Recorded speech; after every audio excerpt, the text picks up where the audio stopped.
जय हिंद प्यारे साथियों, कैसे हैं आप सभी। आज बात करते हैं बुक लिस्ट की, यूपीएससी की। काफी बच्चे बोल रहे थे कि मैम यूपीएससी की आप अपनी बुक लिस्ट दिखाएं, हमें क्या क्या पढ़ना चाहिए। तो आज सबकी दिक्कत परेशानी सोल्व होने जा रही है। सबसे पहले डियर फ्रेंड, जो मेरे साथ नए नए बच्चे जुड़े हैं, आप सभी को क्या करना है, यूपीएससी का आपको सिलेबस निकलवा लेना है। देन क्या करना है भाई, सबको फिर यूपीएससी के पीवाईक्यू सोल्व करने हैं। अब आप पीवाईक्यू, जैसे पहले क्या होता था, हमने सन 2021 का डाउनलोड किया नेट से, फिर जा रहे हैं उसका प्रिंट निकलवा के ला रहे हैं, ऐसे करते थे। उसमें क्या होता था, हमें क्वेश्चन तो मिल जाते थे लेकिन आंसर तो हमें पता ही नहीं होता था। तो अभी इसकी दिक्कत परेशानी दूर हो गई है। दृष्टि हर साल अपने पीवाईक्यू निकालती है। जैसे, और ये ना समझे कि मैं प्रमोशन कर रही हूँ। जैसे ये है, ये पीवाईक्यू है, कब से कब तक है, सन 2011 से लेकर जैसे 23 तक। अब निकाल दिया होगा, सन 2023 तक आपको मिल जाएंगे। उसमें क्या होता है कि भाई क्वेश्चन के साथ साथ आंसर भी दिया होता है और उसको एक्सप्लेन किया होता है। तो हमारे काफी डाउट क्लियर भी हो जाते हैं। और क्या पता आगे जो एक्सप्लेन चीजें हुई होती है ना, जैसे एक्सप्लेन करके दे रखा रामसर साइट कितनी है उनके बारे में है, तो आगे ना उसका डिटेल दे रखा, क्या पता भाई वहां से क्वेश्चन आ जाए। तो ये बेस्ट होती है। ये सी सेट की भी है, सी सेट का भी ऐसे सन 2011 से और सन 2023 तक आपको मार्केट में पूरे सोल्व पेपर मिल जाएंगे।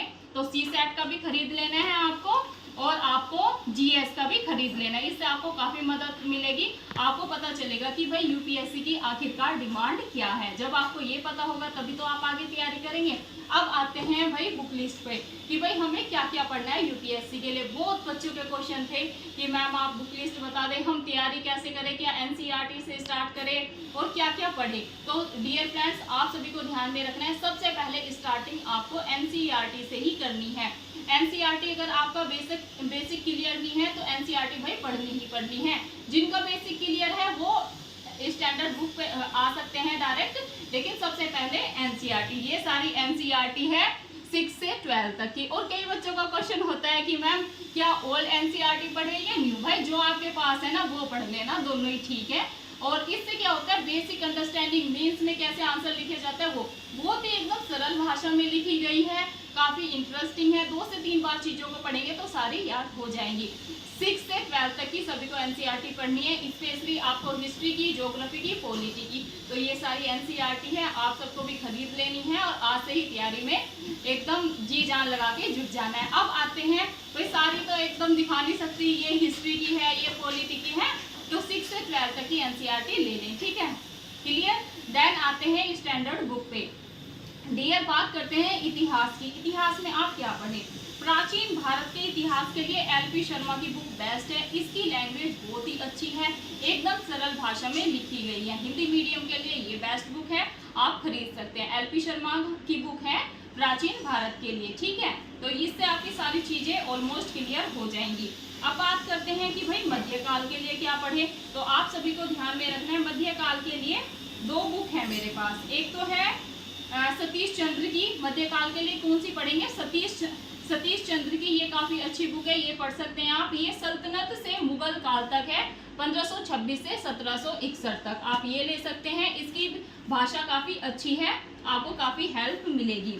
देन इसी की पहले 1206 तक है, 1206 से 1526 तक, एक तो ये है। फिर 26 से लेके ना 61 तक इसी का दूसरा पार्ट है ये।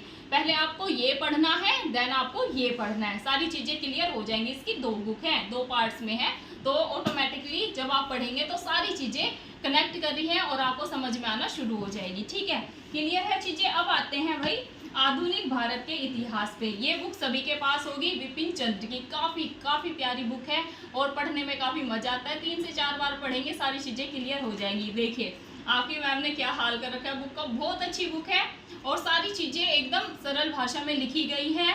और इसमें 1-2 वर्ड्स है जो मुझे पसंद नहीं आते हैं, उसमें मैं बाद में चर्चा करूंगी। जैसे मैंने उस पर टिक भी लगा रखा है, अगर मैं 1 मिनट मिल जाएगा तो।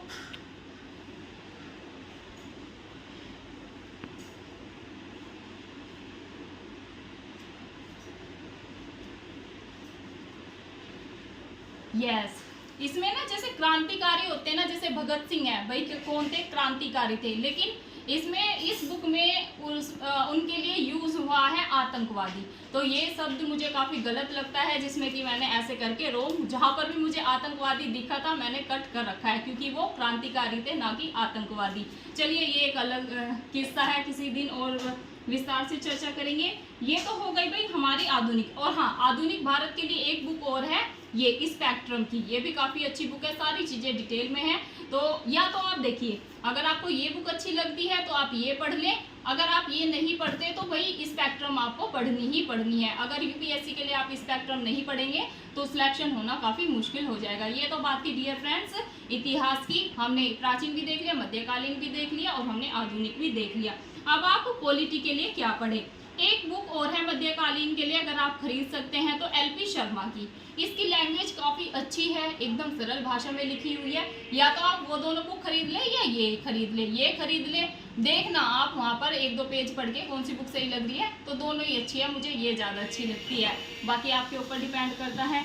देन मूव होते हैं डियर पॉलिटी पे। पॉलिटी के लिए भाई पॉलिटी का तो मूल मंत्र ही क्या है, लक्ष्मीकांत।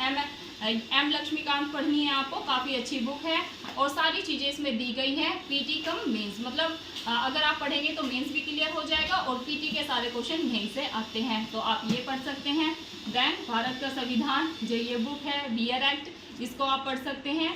इसमें जो सारी चीज़ें डिटेल में है, जैसे हम मौलिक अधिकारों की बात करें तो सारी एक एक चीज़ एक एक पॉइंट सारे दे रखे हैं, तो आप ये भी पढ़ सकते हैं। अब बचा भूगोल। भूगोल में डियर, ये डी.आर. खुल्लर की बुक है, काफ़ी डिटेल में है। यूपीएससी वाले बच्चे इसको ज़रूर पढ़ते हैं, तो आप ये खरीद सकते हैं, तो ये खरीद ले। नहीं तो बहुत सारी चीज़ें एनसीईआरटी से ही कवर हो जाती है। एनसीईआरटी ज्योग्राफी के लिए बेस्ट है। अगर स्टैंडर्ड बुक आप लोग पूछते रहते हैं ना, तो ये खुल्लर की बुक है, आप ये ले सकते हैं। इसमें भी काफ़ी अच्छी चीज़ें दी गई हैं। देन भौतिक भूगोल की अगर बात करें सविंद्र सिंह, तो आप इनकी भी बुक ले सकते हैं, काफ़ी अच्छी है। तो अच्छी तो सारी है, देखिए पढ़ने के ऊपर, लैंग्वेज के ऊपर डिपेंड करता है। तो अगर स्टैंडर्ड बुक की बात करें तो ये बुक है। और ये एक मार्केट में आती है विश्व भूगोल, जैसे मानचित्रावली। तो इसमें ना चित्र के माध्यम से, मैप के माध्यम से सारी चीज़ें दी गई हैं। जैसे कि अगर हम देखें कि अगर बात करें एशिया की प्रमुख नदियाँ, तो ऐसे मैप से दी गई हैं सारी चीज़ें। तो ज्योग्राफी तो आपको पता है सारा मैप का खेल है, तो जब आप मैप से चीज़ों को करते हैं तो एग्जाम में अच्छा प्रदर्शन कर पाते हैं। तो आप ये बुक ले सकते हैं और इसमें भारत का भी विश्व का भूगोल, दोनों ये बुक आपको मार्केट में मिल जाएगी। अब साइंस टैग हो गया, एथिक्स हो गया। तो साइंस टैग आप न्यूज़ देखें डेली, तो न्यूज़ से सारा कवर हो जाता है। एथिक्स आप यूट्यूब से हेल्प ले सकते हैं। और मेन जो बुक्स थी वो यही है, क्योंकि बच्चों को कहाँ दिक्कत होती है भाई, इतिहास में, भूगोल में, और सब पूछते रहते हैं कि मैम पॉलिटी के लिए क्या पढ़े, तो ये है। और बाकी करंट अफेयर के लिए डियर फ्रेंड्स मैं फॉलो करती हूँ दृष्टि। ये सारी मेरी दृष्टि की बुक्स है, इसमें साइंस टैग और एथिक्स ये सारे टॉपिक आते रहते हैं। तो आप दृष्टि की ये मैगजीन ले सकते हैं, मंथली आती हैं, तो आपको काफ़ी हेल्प होगी। एक चीज़ और बतानी थी यूपीएससी के लिए, भाई मेंस आंसर राइटिंग के लिए ये ऐसी बुक ले ले, मतलब कॉपी ले ले, क्योंकि वहाँ पर आपको ऐसे ही पेज मिलते हैं, ऐसे करके आपको पेज मिलते हैं। इसमें आपको लिखना होता है, इधर इधर लाइंस होती हैं और बीच में आपको लिखना होता है। अभी से ऐसे खाली पेज पे लिखने का अभ्यास करें। अब वो स्कूल के दिन चले गए हैं कि भाई लाइनिंग की कॉपी मिलेगी और इसमें अपन को लिखना है। अभी ऐसे प्लेन पेपर मिलता है, तो इसमें आपको राइटिंग भी सुधारनी है और अच्छे से प्रैक्टिस करनी है। आपको ऐसी ही कॉपी यूपीएससी मेंस में मिलती है। तो डियर फ्रेंड्स ये थी हमारी यूपीएससी की बुक लिस्ट। और ये तो ये जैसे ये नोट्स हैं कुछ, ठीक है, ये नोट्स मैं पढ़ती रहती हूँ, तो ये तो नोट्स हैं। क्लास मिस करती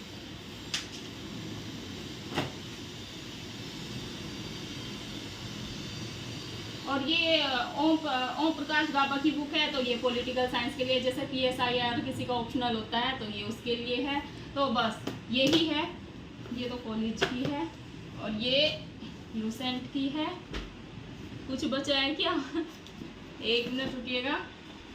यस, ये वैसे तो कॉलेज की बुक है, लेकिन ये कला और संस्कृति में काफ़ी हेल्प करती है। प्राचीन एवं मध्यकालीन भारत का राजनीतिक चिंतन, ये हमने कॉलेज में पढ़ी थी, अगर आप पढ़ सकते हैं तो। कला और संस्कृति का जो टॉपिक होता है ना, वो इससे कवर हो जाएगा। तो ये पूरी बुक लिस्ट थी। आप सभी बताना आपको बुक लिस्ट कैसी लगी, और डिटेल में चाहते हैं कुछ चीज़ें तो वो भी वीडियो बना लेंगे। ऑलमोस्ट सारी चीज़ें बता दी हैं। और करंट अफेयर के लिए डियर फ्रेंड्स आप दृष्टि आप सभी को पता है प्रमोशन जैसी कोई बात नहीं है।